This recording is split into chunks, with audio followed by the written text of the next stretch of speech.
देखिए, हम कोर्ट के फैसले से सम्मानपूर्वक असहमत हैं, विनम्रतापूर्वक असहमत हैं। आज के दिन में ईडी के पास कोई सुबूत नहीं है। दो साल की इन्वेस्टिगेशन के बाद भी उन्हें 1 रुपया भी प्रोसीड्स ऑफ क्राइम नहीं मिला है।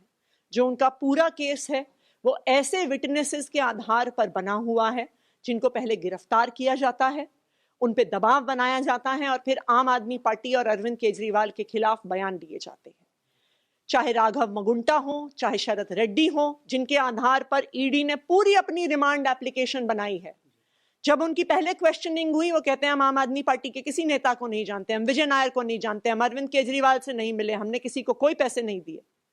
गिरफ्तारी के बाद उन पे दबाव बनाया जाता है, उनसे आम आदमी पार्टी के खिलाफ स्टेटमेंट्स लिए जाते हैं और जैसे ही वो स्टेटमेंट दे देते हैं कुछ दिन में उनको बेल दी जाती है।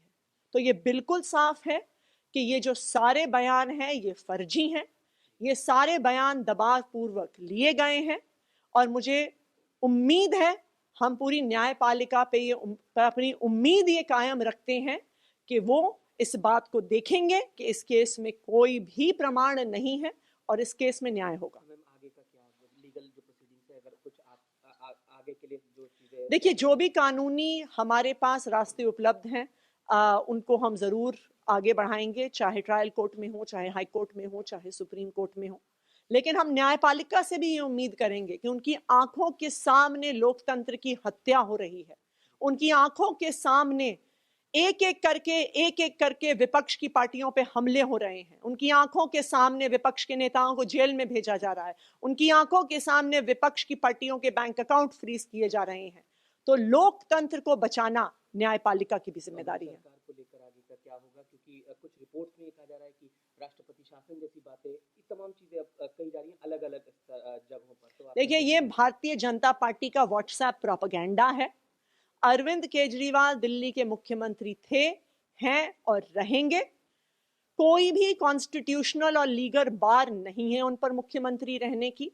उनका कोई कन्विक्शन नहीं हुआ है। इस देश में आपका कन्विक्शन हो जाता है, 2 साल से ज्यादा की सजा होती है, तो आप फिर जनप्रतिनिधि नहीं रह सकते हैं।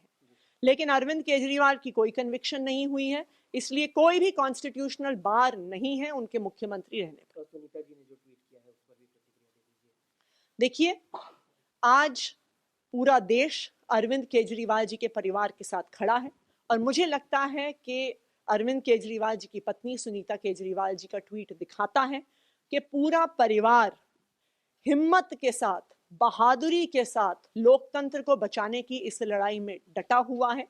इससे ज्यादा मुश्किल परिस्थिति एक परिवार के लिए क्या हो सकती है कि एक पिता, एक पति, एक बेटा जेल चला गया है, उनको पता नहीं है कब वापस आएंगे, लेकिन वो परिवार टूटा नहीं है। जैसे मनीष सिसोदिया का परिवार नहीं टूटा, जैसे संजय सिंह का परिवार नहीं टूटा, जैसे सत्येंद्र जैन का परिवार नहीं टूटा। ये लोग भारतीय जनता पार्टी वाले सोचते हैं कि हम केस कर देंगे और विपक्षी पार्टियों के नेता कूद कूद कर भारतीय जनता पार्टी में चले जाएंगे, लेकिन आम आदमी पार्टी का एक एक नेता, उनके परिवार का एक एक सदस्य लोकतंत्र को बचाने की इस लड़ाई में डटा हुआ है और डटा हुआ